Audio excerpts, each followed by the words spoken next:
नमस्कार दर्शकों, पल पल में आपका स्वागत है। मेरे साथ सुरेंद्र भाटिया जी है जो पल पल के प्रधान संपादक है। आज हम कोई राजनीतिक चर्चा नहीं करेंगे, लेकिन आज हम जो करंट मुद्दा है, जो घग्गर का पानी जो सिरसा में जिस तरह से आ रहा है, क्या सिरसा में बाढ़ के हालात बन सकते हैं या संभावना है, इसको लेकर के हम चर्चा करेंगे। भाटिया जी नमस्कार। नमस्कार जी। भाटिया जी, हालांकि पीछे अगर हम बात करें तो चांदपुर गुला चिका में करीबन 58,000 के आसपास पानी है। हालांकि सिरसा के अंदर करें तो अभी बहुत ही 7,000 कुछ क्यूसेक पानी है। अभी तक फिलहाल ऐसा लगता नहीं है, तो आपको क्या लगता है कि आने वाले दिनों में किस तरह के हालात बन सकते हैं सिरसा में? ऐसा जी, सिरसा में हमें अगले 48 घंटे तक तो कोई तुरंत खतरा नहीं है। 48 घंटे हमें नजर रखनी होगी। दो चीजों से सिरसा में बाढ़ आती है। एक ये है कि अगर पंचकुला, अंबाला और जो कैचमेंट एरिया है पिंजौर, जो घग्गर का कैचमेंट एरिया है, यहाँ अगर निरंतर 5 दिन तक, अगले 5 दिनों तक अगर बरसात जारी रही और उसके साथ साथ सिरसा और आसपास के बरसात भी जारी, सिरसा में बारिश होती है, सिरसा में भी बरसात जारी रही और वहां भी जारी रही, तो हमें खतरा पैदा हो सकता है। लेकिन जो फिलहाल पानी आ रहा है 58,000 क्यूसिक आज सुबह की गेज है। आपको ये बता दें कि क्यूसिक वो पानी होता है जो हेड से बाहर आता है, उसको फुटों के हिसाब से अपना टेक्निकली इरिगेशन के डिपार्टमेंट उसको मापता है। गुला चिका में वो 58,000 है। गुला चिका के बाद आगे खनौरी, चांदपुर, वहाँ 10 से 11,000 है। और ओटू आगे जो ओटू है, आज सुबह की स्थिति आज सुबह 7,000 के लगभग छोड़ा जा रहा है और 844 क्यूसिक जो है ओटू से निकलने वाली नहरों में डाला जा रहा है। तो तुरंत अभी खतरा नहीं है, लेकिन सावधानी रखनी होगी और निरंतर ये भी देखना होगा कि पंचकुला, अंबाला, पिंजौर में हालात क्या है। यानी भाटी जी, सबसे बड़ी बात यह है कि प्रशासन लगातार एडवाइजरी जारी कर चुके हैं। प्रशासन का कहना है कि सतर्क रहे, ये जरूरी है, लेकिन लोगों को इसमें जिस तरह से एक वो कहते हैं ना, अफवाह फैलाई जाती है कि बाढ़ आएगी बाढ़ आएगी, ऐसा हालात नहीं है। लोगों को बिल्कुल सतर्क रहने की जरूरत है और किसी तरह से चिंता करने की जरूरत नहीं है। अफवाहों से हमें बचना चाहिए।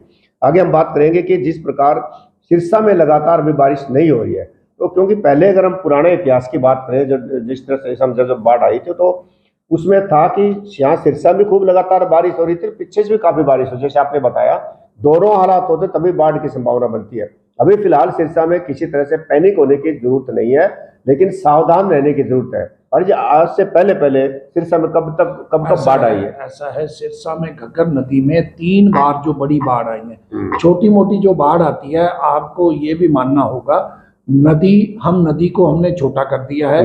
नदी की जो एक धार है, धार के साथ बड़ा सरकारी बांध कभी टूटा नहीं है। धार के साथ साथ दोनों तरफ 5-5 एकड़ की भूमि आमतौर पे वो उसके बाद बड़े बांध बनाए जाते हैं। जैसा कि लोग देखते हैं अभी खैरेका से ओटू तक जो सरसा शहर की और सड़क बन चुकी है, वो 5 एकड़ की दूरी पे वो बनी हुई है। सिरसा शहर को 93 में घग्गर नदी खैरेका के पास टूटी थी, जिस कारण सिरसा का हवाई अड्डा डूब गया था। सिरसा का A block, B block, F block, ये एरिया जो है, यहाँ 3 से 4 फुट पानी था, लेकिन सिरसा के सागवान चौक से आगे और सुभाष चौक से आगे 6-6 इंच पानी भी नहीं पहुंचा था। तो सिरसा शहर को कम से कम कोई खतरा नहीं है। बहुत ज़्यादा जो अगर खतरे की बात होगी तभी बात है, अभी तुरंत कोई खतरा नहीं। 3 बार जो बाढ़ आई, 88 में बाढ़ आई सहारनी और फरमाही के पास, उस समय बांध कमजोर बांध होते थे, वहाँ बांध टूटे थे। 88 में तो प्रधानमंत्री राजीव गांधी ने सहारनी और फरमाही का दौरा किया था। 93 में जैसा कि मैंने बताया, 93 में हमारा हवाई अड्डा डूब गया था, सिरसा शहर का कुछ एरिया डूब गया था। 95 में फिर जब बाढ़ आई थी तो 95 में पंजुआना के पास से होता हुआ रानिया का कुछ जो लो लाइंग एरिया है वो डूब गया था। अब जो घग्गर की बाढ़ है, एक चीज को और भी समझना होगा, जब कहीं टूट जाता है, मान लिया सिरसा में बाढ़ आ गई तो आगे जो हनुमानगढ़ और सूतगढ़ में बाढ़ नहीं आएगी।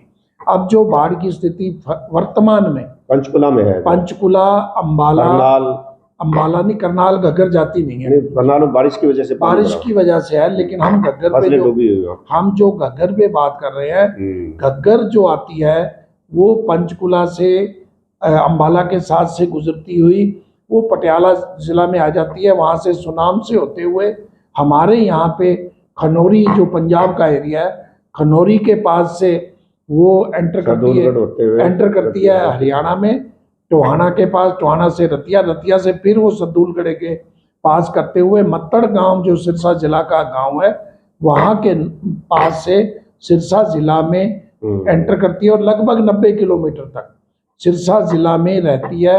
हनुमानगढ़ जो साइफन है राजस्थान कनाल के नीचे, वहाँ तक वो सिरसा जिला में रहती है।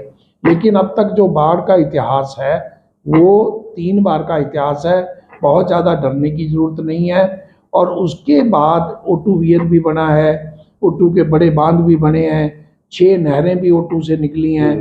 तो कुछ हमें सावधान जरूर रहना है।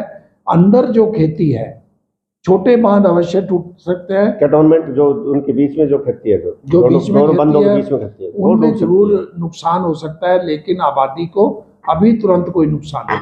थैंक यू भाटिया साहब। तो ये कहना है कि हमें किसी भी तरह से पैनिक नहीं होना चाहिए, प्रशासन पूरी मुस्तैदी से लगा हुआ है और साथ में हम लोगों को भी सहयोग करना चाहिए, ना कि पैनिक होना चाहिए। लगातार जिस तरह से बारिश हो रही है, पानी घग्गर में जरूर बढ़ सकता है, लेकिन बाढ़ का किसी तरह का अभी तक खतरा नहीं है। नमस्कार।